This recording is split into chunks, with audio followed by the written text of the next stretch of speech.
Tsunami warning, mahigpit na ipinatutupad sa mga coastal area ng Mindanao kasunod ng magnitude 7.8 na lindol ayon sa PHIVOLCS. Si Eli Dumapok sa report. Eli?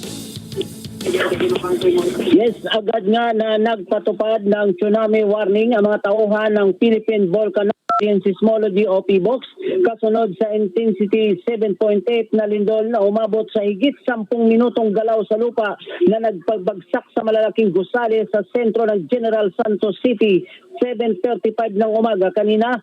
Base sa monitoring ni Engineer Alan Labayog ng PHIVOLCS, makikita nito ang lakas ng lindol na nagdulot ng trauma hindi lang sa mga pamilyang nakatira sa tabing dagat kundi maging sa mga estudyante sa Central Mindanao Region. Sa mga video na kuha ng mga guro, agad na nagpatupad ng safety protocol ang mga guro para sa kaligtasan ng kanilang mga estudyante, lalo na sa elementary level.